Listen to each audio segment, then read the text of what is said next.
I once went a place in the Peak District called Ludchurch. I'll tell you more about that. But let's just say it's one of those places you go, and you ghost hunters will know, and those of you that have any degree of feeling for energy will also understand certain places carry with them a certain residual energy, and you can feel it. Sometimes you feel it in an abandoned place, sometimes in a graveyard, sometimes in a church, sometimes from a rock. But Ludchurch is like that. I mean, imagine it amplified. Thank you for the awesome. Imagine it amplified, and that's what Ludchurch is like.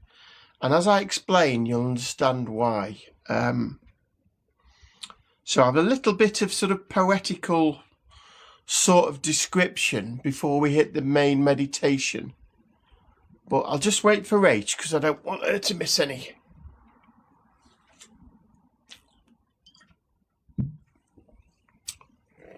Here she is. Hi, Rach.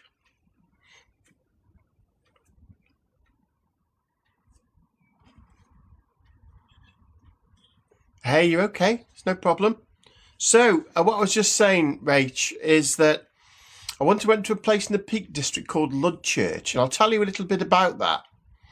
So, I'll try and read it like a proper author type person.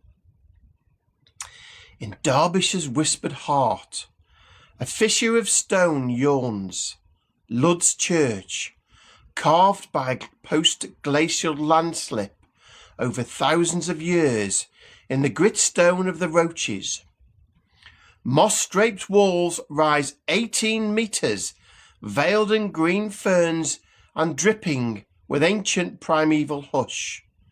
In midsummer, slender shafts of sunlight pierce the gloom, turning shadow into emerald cathedral.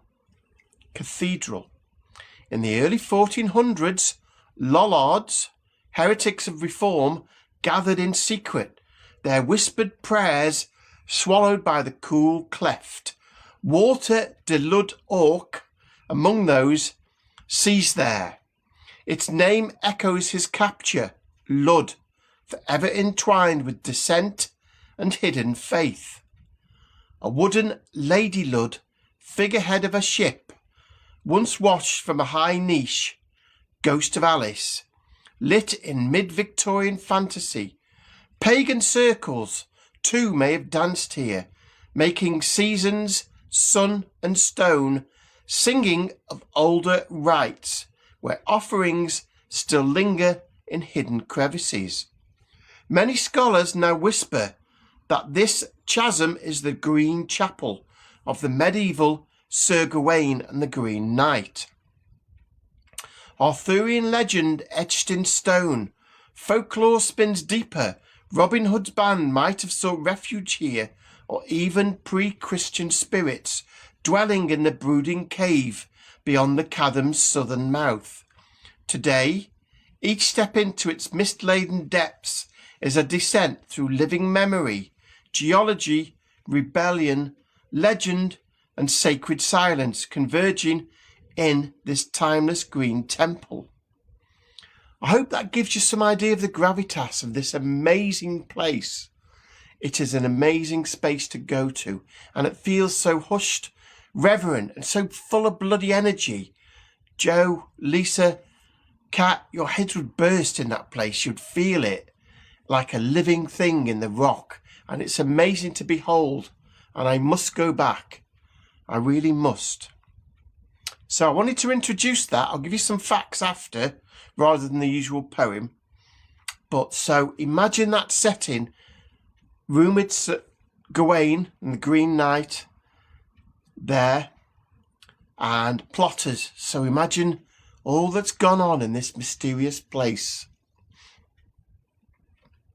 So begin, seated or lying comfortably. Close your eyes. Let your breath be your gentle anchor. Breathe in slowly and exhale with presence. Again, breathe in cool, clear air. Exhale the weight of your day. Allow the world to melt away as you begin a pilgrimage, not in miles, but in meaning. In your mind's eye, you are walking along a winding trail in the wilds of Derbyshire. Each step crunches over moss-lined stone and weathered leaves. A soft mist clings to the heather as you pass through the trees, whose branches reach like outstretched arms, ancient and wise. The air here is different, and guys, it really is.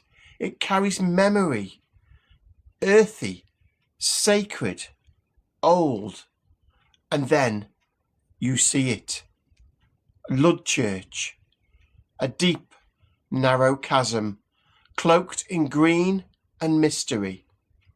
The stone walls rise above you, around you, carved not by man, but by nature's quiet insistence over centuries.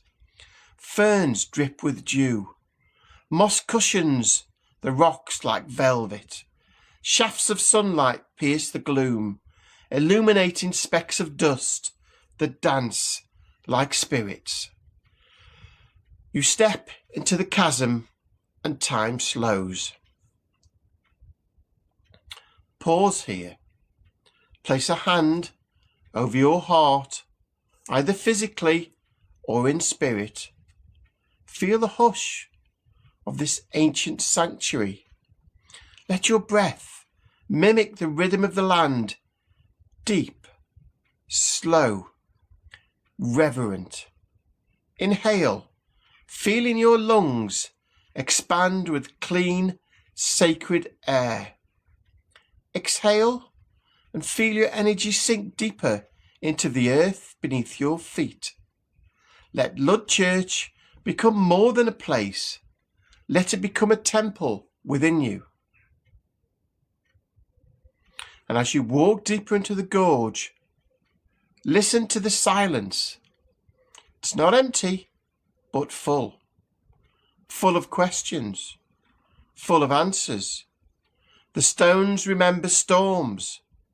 The moss remembers sunlight. Everything here speaks in slow time. Consider this. What is ancient in you that you've forgotten? We spend our lives in pursuit of goals, of validation, of clarity. But sometimes we must return to a place like this, to ourselves. You are not separate from the earth that cradles you. You are not separate from the story of the world. The sacred lives within you.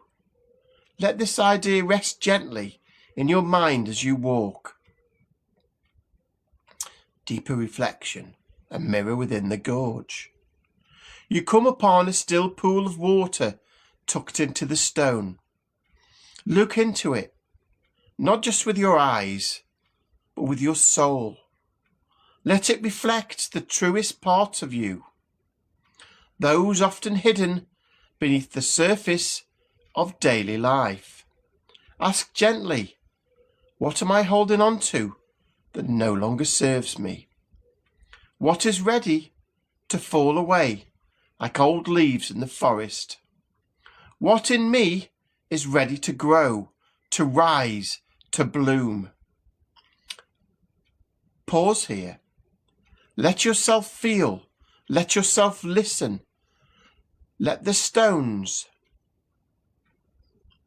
Do not rush their becoming, nor should you.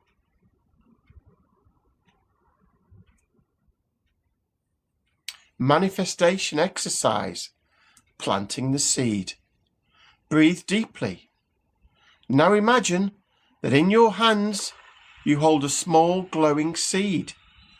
This seed represents a desire, a dream, a truth ready to take root. Whisper into it what you seek, a new beginning, a restored strength, a love returned to self, a path of purpose. Hold your seed close to your heart. Now find a crevice in the stone, a sacred nook in the chasm walls. Place your seed there in your mind gently. See it take root.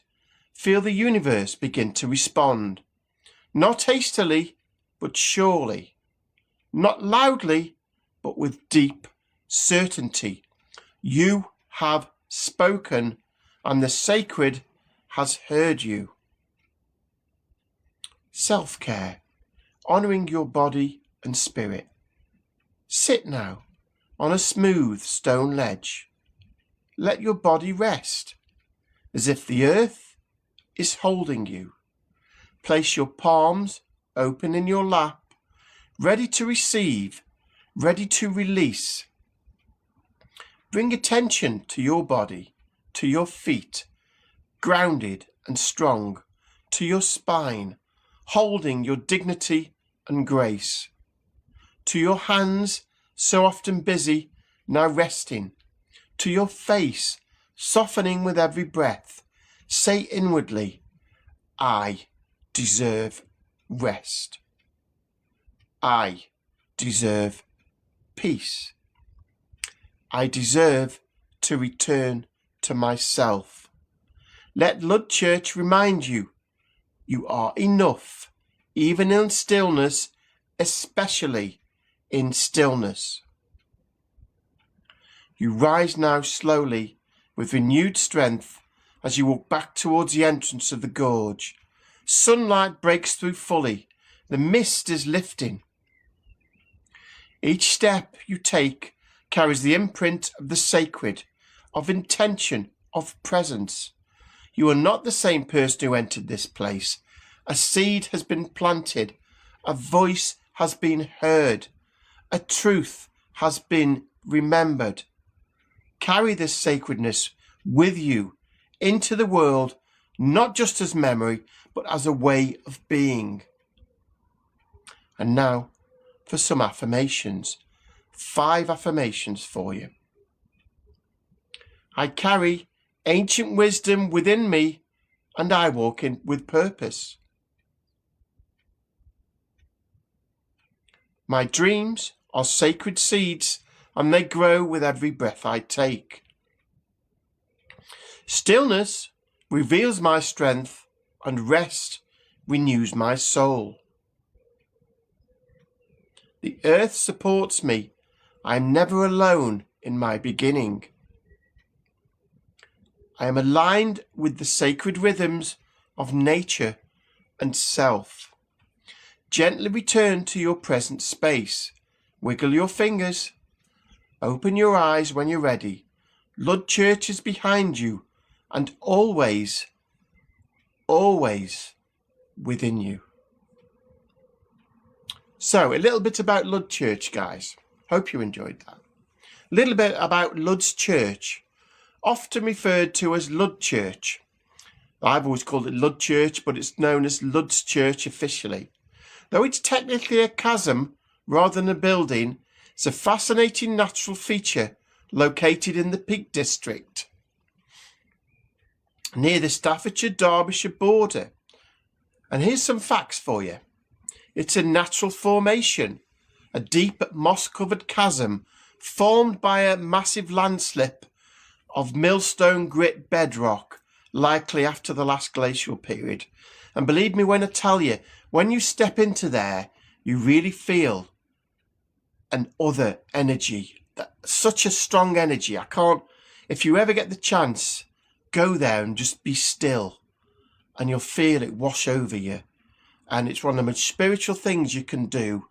You don't need training. You don't need to be a spiritual type person. Just go and be still. Feel it. It is amazing. It's situated in a wood known as Back Forest within the southwest fringe of the Peak District National Park near the village of Gradbach. Gradbach. Gradbach. Chasm stretches over 100 metres and 18 metres deep, or 59 feet. It's perpetually cool and damp due to its depth and the surrounding vegetation. Ludchurch remains cool and damp even on the hottest summer days, contributing to its unique atmosphere. Lollard Hideout. In the 15th century, Ludchurch was reportedly used as a place of secret worship, and I'm getting confirmation now, and refuge by the Lollards, followers of religious reformer John Wycliffe. Julie, if you'd like to come up in a few minutes, do you want to do something with the dolls? I'm getting confirmation. John Wycliffe, who were persecuted as heretics. Origin of the name. The name Lud is thought to have possibly derived from Walter de Ludchurch, a Lollard worshipper who was captured there, or from Lud, L-L-U-D, a Celtic god. Legend of Lady Lud. A poignant legend tells of Alice de Ludchurch, daughter of a Lollard preacher who was accidentally unalived during a raid on the chasm. Her ghost is said to haunt the place, and a figurehead known as Lady Lud was once placed there in memory. So there we go, guys. Take your spirit talker, take your K2. Connection to Sir Gawain and the Green Knight. Scholars widely believe that Ludchurch served as inspiration for the Green Chapel, the mysterious, climactic setting in the medieval poem Sir Gawain and the Green Knight. Beyond the Lollards and Sir Gawain, local folklore associates Ludchurch with other legendary figures, including Robin Hood, Friar Tuck, even Bonnie Prince Charlie, all said to have used it as a hiding place. Some myths also attribute its creation to the devil's fingernail. A hidden gem for walkers. Despite its historical, mythical significance, Ludchurch is often described as a hidden gem due to its secluded nature, accessible primarily by foot through scenic walks, often combined with explorations of the nearby roaches. So there we have it, all about Ludchurch. Thank you for the follow, Abigail. Thank you for any gifts, guys.